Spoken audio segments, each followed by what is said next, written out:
CM Hemant Soren ने किया HDFC bank के 2 नए ब्रांच का उद्घाटन। सीएम ने किया दोनों ब्रांच का डिजिटल उद्घाटन। सीएम के साथ तमाम पदाधिकारी रहे मौजूद।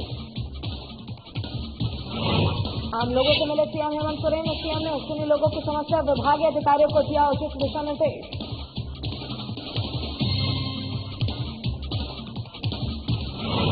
रांची में बीजेपी प्रदेश महिला मोर्चा का प्रदर्शन। राजभवन के पास दिया 1 दिवसीय धरना। राज्य सरकार के खिलाफ जमकर की नारेबाजी। और पलामू में कोयल नदी के तट पर 14 जनवरी को होगा पतंग उत्सव का आयोजन। Palamu chamber of commerce and industries कराएगी उत्सव। सुबह 10 बजे से शाम 5 बजे तक होगा पतंग महोत्सव।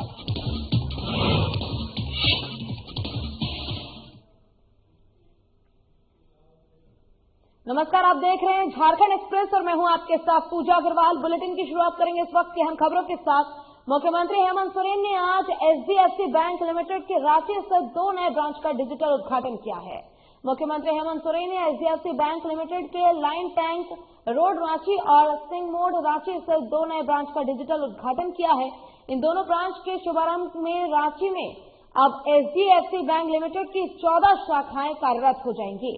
वहीं मुख्यमंत्री हेमंत सोरेन ने कहा कि राज्य में अध्ययनरत छात्र छात्राओं को छात्रवृत्ति और पेंशनधारियों को पेंशन की राशि समय समय पर उपलब्ध हो, इसे लेकर राज्य सरकार कृत संकल्प है और साथ ही सहयोग की राशि लाभुकों तक पहुंचाने में बैंकों की भूमिका महत्वपूर्ण है। एचडीएफसी बैंक लिमिटेड प्रबंधन राज्य के सुदूरवर्ती ग्रामीण क्षेत्र में महिला स्वयं सहायता समूह की महिलाओं को ऋण और प्रशिक्षण देकर रोजगार देने का और जोड़ने का काम करेगी। वही भूमिका ये अहम है। मुख्यमंत्री ने कहा कि राज्य में अधिक से अधिक किसानों को किसान क्रेडिट कार्ड उपलब्ध कराना राज्य सरकार की प्राथमिकता है। एचडीएफसी बैंक लिमिटेड भी कृषि को किसान क्रेडिट कार्ड उपलब्ध कराने पर कार्य योजना बनाए। महिला स्वयं सहायता समूह द्वारा बनाए गए उत्पाद का मार्केटिंग और ब्रांडिंग भी एचडीएफसी बैंक लिमिटेड करे, इस पर मैकेनिज्म तैयार करें। साथ ही इस अवसर पर राज्य के मुख्य सचिव सुखदेव सिंह, मुख्यमंत्री के प्रधान सचिव राजीव अरुण एक्का और एचडीएफसी बैंक लिमिटेड के झारखंड स्टेट हेड अभिषेक कुमार सहित अन्य पदाधिकारी उपस्थित थे।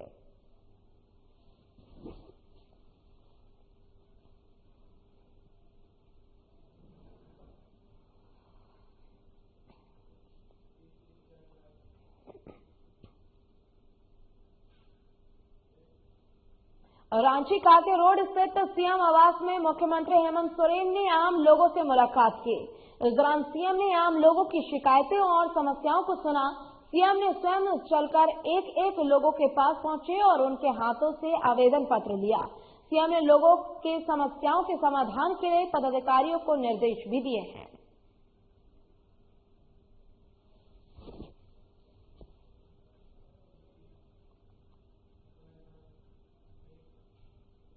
मुख्यमंत्री हेमंत सोरेन ने आज झारखंड मंत्रालय में सरला बिरला विश्वविद्यालय रांची के कुलपति डॉक्टर गोपाल पाठक ने मुलाकात की। मुख्यमंत्री से उनकी शिष्टाचार भेंट थी।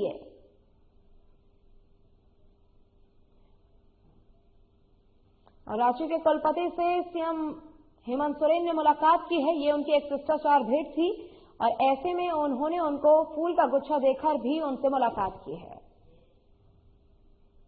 और मुख्यमंत्री हेमंत सोरेन ने आज झारखंड मंत्रालय में बिरसा कृषि विश्वविद्यालय कांकेर रांची के कुलपति डॉक्टर ओएन सिंह से मुलाकात की है। मुख्यमंत्री से उनकी शिष्टाचार भेंट थी।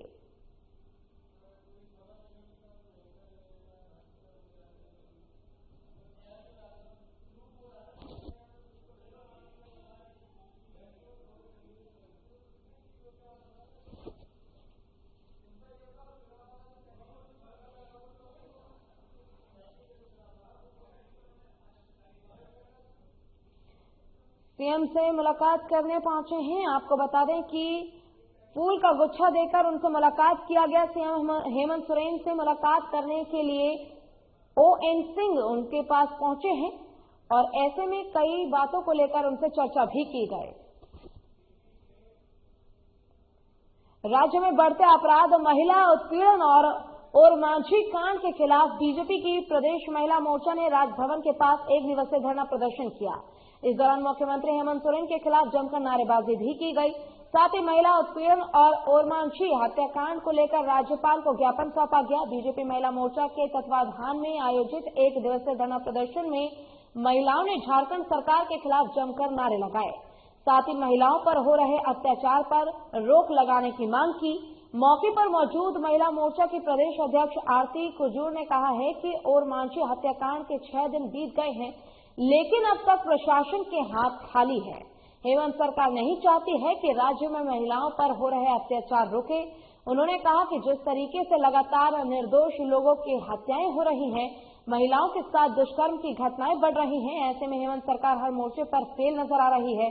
वहीं मेयर आशा लकड़ा ने कहा है कि झारखंड में जब से हेमंत सोरेन की सरकार बनी है, लगातार महिलाओं पर अत्याचार बढ़ रहा है, निर्दोष लोगों की हत्याएं हुई हैं, आपराधिक तत्वों के लिए लोग गुनाह किए जा रहे हैं और सरकार बेगुनाहों को गिरफ्तार कर जेल में भेजने का काम कर रही है। सरकार की नाकामी जनता के सामने आ चुकी है। सरकार हर मोर्चे पर फेल नजर आ रही है और अपनी नाकामियों को छुपाने को लेकर निर्दोष लोगों पर कार्रवाई कर रही है। और राज्य में महिलाओं के प्रति बढ़ते दुष्कर्म के मामलों को लेकर और अपराधों को बढ़ते देख बीजेपी महिला मोर्चा ने प्रदर्शन किया है और राजभवन के सामने ये प्रदर्शन किया गया है। साथ ही राज्यपाल को ज्ञापन भी सौंपा गया। ऐसे में मेयर आशा लकड़ा ने भी हेमंत सोरेन पर सीधे तौर पर निशाना साधा। मैं आपको बता दूं कि लगातार रांची या झारखंड की कानून व्यवस्था ध्वस्त होते नजर आ रही है और सरकार किसी तरह से कोई निष्कर्ष नहीं निकाल पा रही है। ऐसे हेमंत सोरेन सरकार को मैं कहना चाहती हूँ कि जब तक आप माँ बहन बेटी को सुरक्षा प्रदान नहीं करेंगे, उनके साथ हो रहे बलात्कार जैसे घटना, ऐसे लोगों को इंसाफ नहीं मिलेंगे। भारतीय जनता पार्टी की महिलाएं पूरे राज्य भर में से आंदोलन करेंगे। आज तो आगाज है और आगे आगे देखते जाइए कि क्या होगा। यह हमारा लगातार चलने वाला प्रयास है, सतत प्रयास है।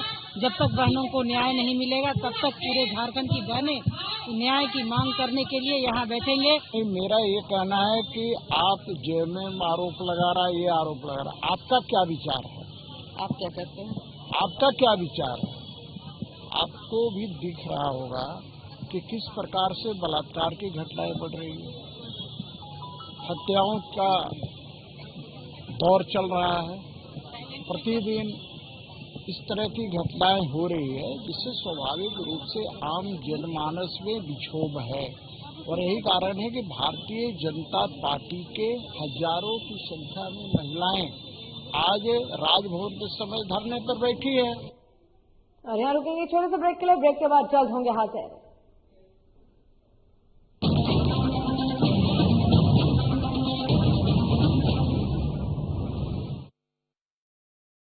मैं हेमंत सोरेन सत्य निष्ठा से प्रतिज्ञान करता हूं कि मैं विधि द्वारा स्थापित भारत के संविधान के प्रति सच्ची श्रद्धा और निष्ठा रखूंगा। शपथ ग्रहण के कुछ घंटे बाद ही मंत्रिपरिषद की बैठक और जिस पत्थलगड़ी ने राज्य को अशांत कर रखा था, उसका समाधान हुआ। हजारों ग्रामीणों पर दर्ज प्राथमिकी वापस लेने का आदेश जारी। महिलाओं के खिलाफ हुए अपराध की त्वरित सुनवाई के लिए 22 फास्ट ट्रैक कोर्ट के गठन को मंजूरी। गरीबों के असाध्य रोगों के बेहतर इलाज हेतु 5 लाख तक की सरकारी मदद को अमली जामा पहनाया गया। जरूरतमंदों को भोजन उपलब्ध कराने के लिए 6595 मुख्यमंत्री दीदी किचन, मुख्यमंत्री विशेष किचन, 1300 दाल भात केंद्र, राज्य भर के अस्पतालों में isolation ward, Covid ward, oxygen युक्त बेड, आईसीयू, वेंटिलेटर और संक्रमण के जांच की व्यवस्था हुई। अब जरूरत थी प्रवासी श्रमिकों को वापस लाने की। देश में सबसे पहले यही से पहल हुई और 484 श्रमिक एयरलिफ्ट 8.50 लाख श्रमिक भाइयों को श्रमिक स्पेशल ट्रेन से वापस लाया गया। 25 करोड़ मानव दिवस का सृजन एवं 20,000 करोड़ पारिश्रमिक देने के लक्ष्य के साथ योजना लागू की गई। श्रमिकों की मेहनत को सम्मान प्राप्ति के लिए बीआरओ से एमओयू हुआ और देश की सीमा पर सड़क निर्माण में संलग्न हुए। झारखंड की भावना को प्रतिबिंबित करने वाले राज्य के नए प्रतीक चिन्ह का अनावरण हुआ। महिला सशक्तिकरण की दिशा में फूलो झानो आशीर्वाद योजना के जरिए शराब हंडिया के निर्माण और बिक्री में शामिल महिलाएं अपने जीवन में बदलाव की प्रेरक कहानियां कह रही हैं। 26,000 सखी मंडल की बहनों को बैंक लिंकेज के माध्यम से 370 करोड़ एवं 111 कुशल नर्स को देश के बड़े अस्पतालों में नियुक्त किया गया। इस कड़ी को और सशक्त करते हुए 22 युवतियों को कपड़ा उद्योग में नौकरी दी गई। खेल के क्षेत्र में विश्व भर में परचम लहराने वाले झारखंड को 20 साल बाद 24 जिला खेल पदाधिकारी मिले, उनकी नियुक्ति सुनिश्चित हुई। इस तरह झारखंड अपने सीमित संसाधनों के साथ विकास के सभी सोपान तय कर रहा है ताकि राज्य की समृद्धि एवं समावेशी विकास की परिकल्पना को साकार किया जा सके।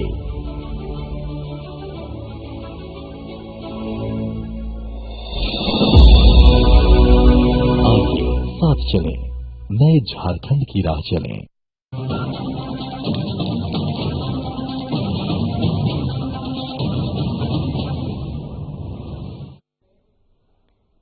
ब्रेक के बाद एक बार फिर से स्वागत है आपका। रुख करेंगे खबरों की ओर। झारखंड के पत्रकारों और उनके परिजनों पर लगातार हो रहे हैं हमले और पत्रकारों को झारखंड में बुनियादी सुविधाएं उपलब्ध कराने को लेकर आज अल्बर्ट एक्का चौक पर झारखंड यूनियन ऑफ जर्नलिस्ट और रांची प्रेस क्लब के पत्रकारों के संयुक्त तत्वाधान में काला बिल्ला लगाकर विरोध प्रदर्शन किया गया।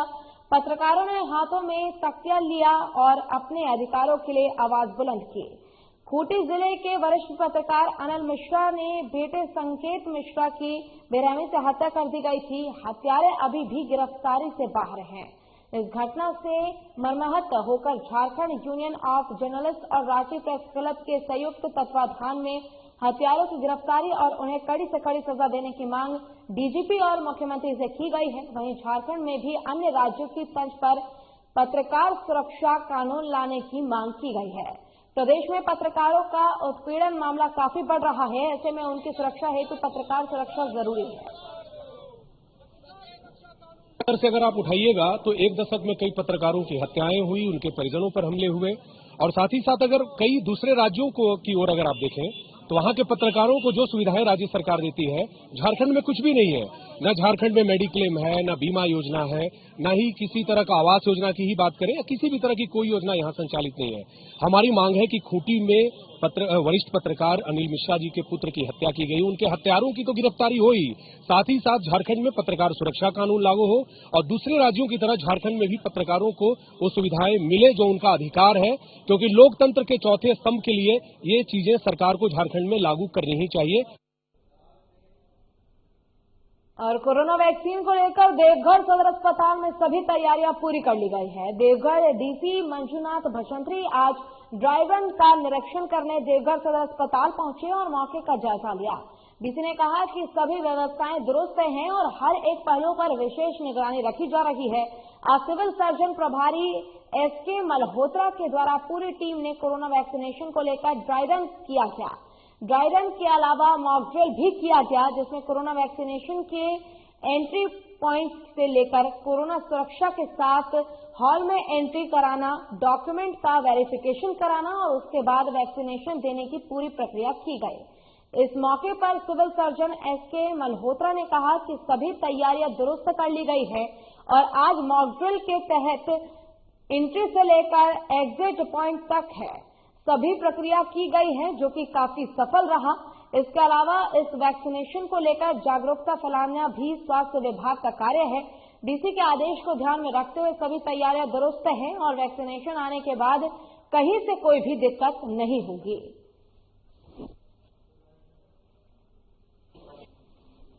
पूरा अभी आज जिला भर में ड्राई रन चल रही है कोविड वैक्सीनेशन की, तो उसी के निरीक्षण के लिए आए थे।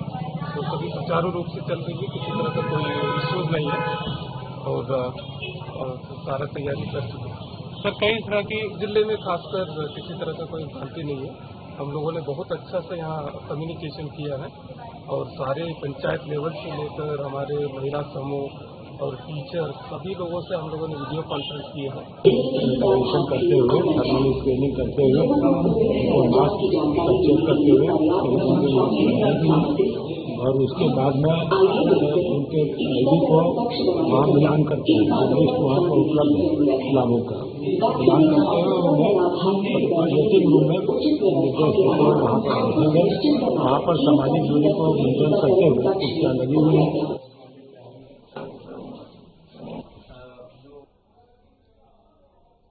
कोरोना वैक्सीन को लेकर पूरे राज्य भर में ड्राई रन किया जा रहा है और ऐसे में देवघर में भी ड्राई रन को लेकर पूरी तैयारियां कर ली गई हैं।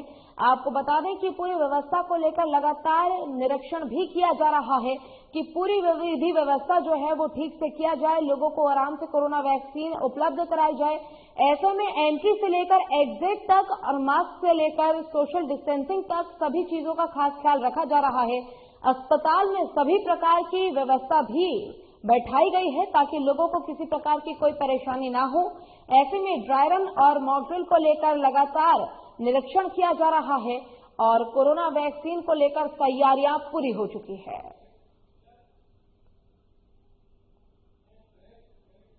और यहां रुकेंगे छोटे से ब्रेक के लिए, ब्रेक के बाद जल्द होंगे यहां से।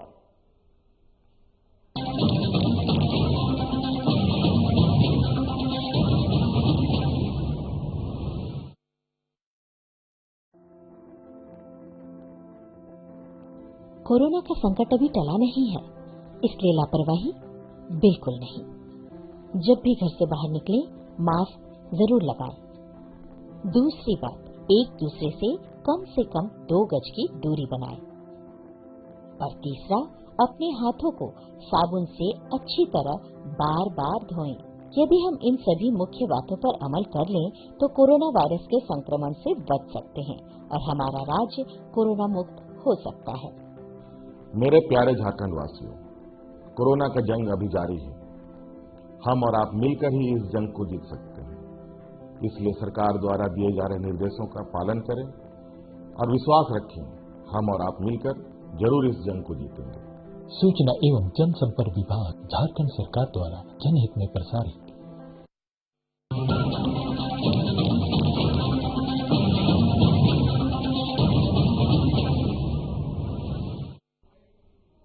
और ब्रेक के बाद एक बार फिर से स्वागत है आपका। रुक करेंगे खबरों की ओर। झारखंड में पंचायत चुनाव नहीं कराने को लेकर कई सवाल उठ रहे हैं, लिहाजा इस मुद्दे पर सूबे की सियासी पारा गर्म है। विपक्ष सरकार पर सवाल उठा रहा है कि सरकार की नीयत साफ नहीं है, इसलिए चुनाव नहीं कराकर सरकार ने वैकल्पिक व्यवस्था करते हुए कार्यकारी समिति के गठन का फैसला लिया है, जिसमें जमकर भ्रष्टाचार होगा।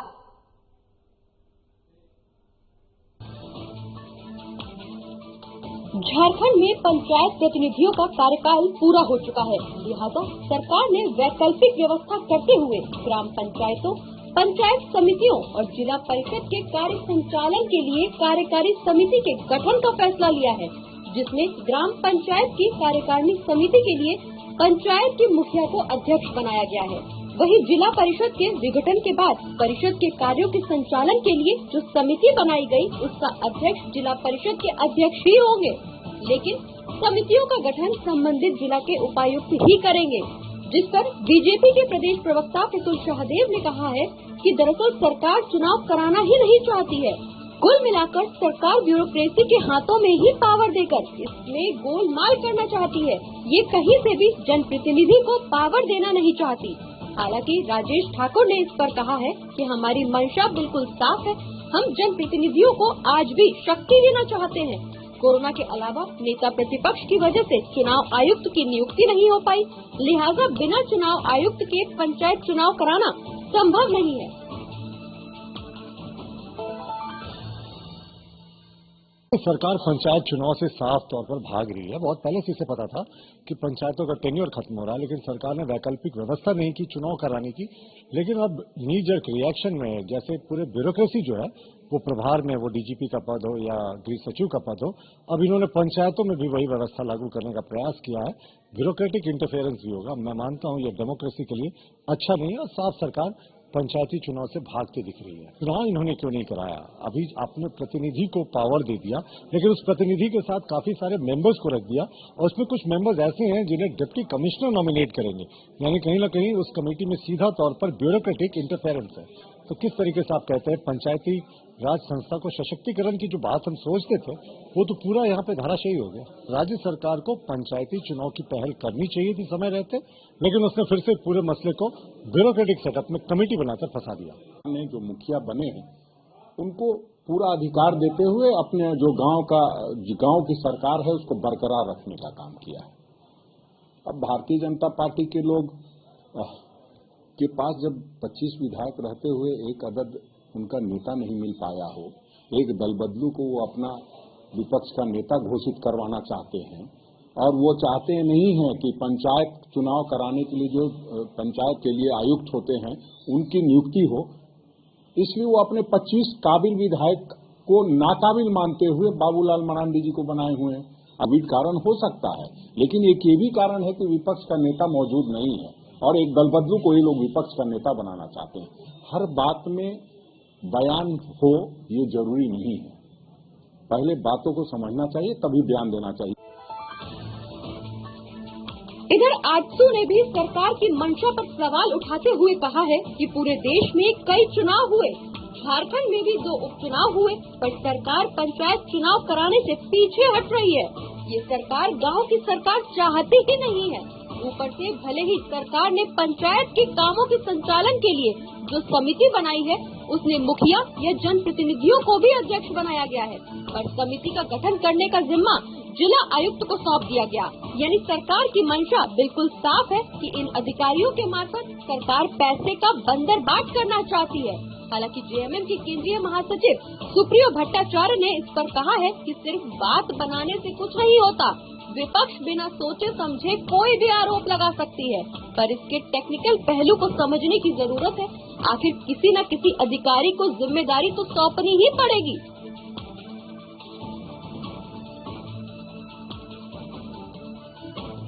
जनप्रतिनिधियों का कार्यकाल समाप्त हो गया और समय से चुनाव नहीं होने का कारण बताया गया कोरोना। इस जगह पे एक प्रश्न चिन्ह खड़ा होता है, कोरोना के दरमियान ही विधानसभा का भी चुनाव हुआ, विधानसभा का कई एक उपचुनाव हुए। तरह से ये सिद्ध कर दिया कि हम चुनाव कराने में सक्षम नहीं है। और जो कार्यकारी व्यवस्था की गई जिसमें जो लोग निर्वाचित मुखिया या प्रमुख या जिला परिषद के अध्यक्ष थे उनको ही एक कार्यकारी व्यवस्था के तहत उनको अधिकार दिया गया है कार्य संचालन के लिए, ये कही गई। हमको लगता है कि ये एक तरह से अमले जामा पहनाया गया है। कुल मिलाकर के इन लोगों को दिखाकर पदाधिकारियों के माध्यम से रुपयों का बंदरबाट करने का हिसाब किताब है। लोकतंत्र में और डिसेंट्रलाइजेशन में ज्यादा विश्वास है। हम लोग सेंट्रलाइजेशन नहीं चाहते, लेकिन यहाँ चूंकि ये कॉन्स्टिट्यूशन कुछ कंपल्सन है। एक तो भारतीय जनता पार्टी ने अपना नेता नहीं चुन पाया, उसके कारण जो कॉन्स्टिट्यूशनल पोस्ट है राज्य चुनाव आयोग का, उसका गठन नहीं हो पा रहा। नंबर 2, तो पंचायत चुनाव के लिए जो चीजें तैयारी करनी है सारी फॉर्मेलिटीज हम लोगों ने पूरा कर रखा और इसलिए डिसेंट्रलाइज रहे ताकत, इसलिए पावर को अब फिर से डेलीगेट किया जा रहा है। सरकार की मंशा एकदम साफ है, लेकिन हाँ क्योंकि सेंट्रल फंड है पंचायती राज में, तो उसका एक हिसाब के लिए भी एक रिस्पॉन्सिबिलिटी फिक्स करना पड़ता है। बहरहाल पंचायत प्रतिनिधियों का कार्यकाल पूरा हो चुका है। अब भले ही इस पर सियासत गर्म हो, बीजेपी से लेकर आजसू तक सरकार की मंशा पर भी सवाल उठ रहे हों, लेकिन सरकार ने नोटिस जारी कर ये स्पष्ट कर दिया है कि वो फिलहाल चुनाव कराने के मूड में नहीं है। अब आरोप जो भी लगे, लेकिन सरकार ने वैकल्पिक व्यवस्था करते हुए कहीं न कहीं एक बार फिर जनप्रतिनिधियों को ही गांव की सत्ता देने का काम किया है। सहयोगी कुणाल के साथ साधना न्यूज के लिए नवीन शर्मा की रिपोर्ट।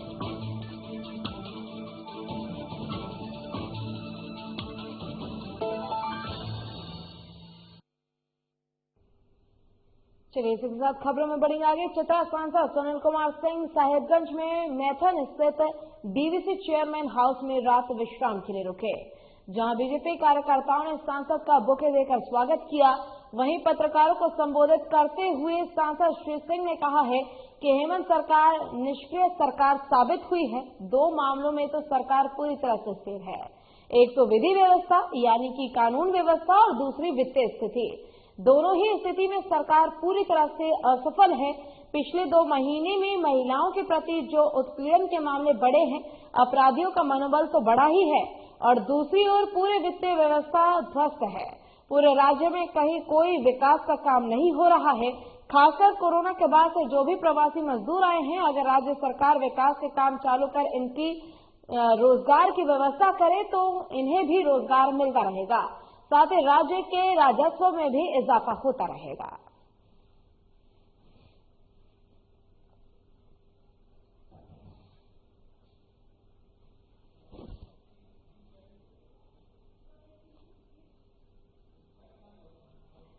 सांसद ने राज्य सरकार पर हमला बोला है। आपको बता दें कि साफ तौर पर यह कहा गया है कि हेमंत सरकार हर मोर्चे पर बिल्कुल विफल है और राज्य में जो अपराध है लगातार बढ़ते जा रहे हैं। ऐसे में सरकार को जरूरी है कि नए निवेश करे ताकि जो बेरोजगार लोग हैं उनको रोजगार मिल सके। और चतरा सांसद सुनील कुमार सिंह ने यह बयान दिया है। उनका स्वागत भी कार्यकर्ताओं द्वारा किया गया है बुके देकर। खास करके 2 मामले में, एक तो विधि व्यवस्था कानून व्यवस्था को लेकर और दूसरा वित्तीय स्थिति, ये दोनों में राज्य बदहाली की स्थिति में। और खास करके अभी पिछले 1-2 महीने से जिस तरह से महिलाओं के प्रति उत्पीड़न बढ़ा है वो चिंतनीय है। कहीं न कहीं ये लगता है जैसे कानून का जो भय होना चाहिए वो समाप्त हो रहा है, अपराधियों का मनोबल भी बढ़ा है। दूसरी ओर पूरी वित्तीय व्यवस्था ध्वस्त है, कहीं कोई काम कोई निर्माण का कार्य नहीं हो रहा है। खास करके कोरोना के बाद से हम लोग को बहुत उम्मीद थी कि बहुत बड़ी संख्या में प्रवासी और बाकी लोग जो आए हैं, तो राज्य सरकार द्वारा अगर निर्माण की गतिविधि प्रारंभ की जाती तो लोगों को काम मिलता। और इसी के साथ झारखंड की खबरों में फिलहाल के लिए बस इतना ही। खबरों का सिलसिला लगातार आगे भी जारी है। आप देखते रहिए साधना प्लस। नमस्कार।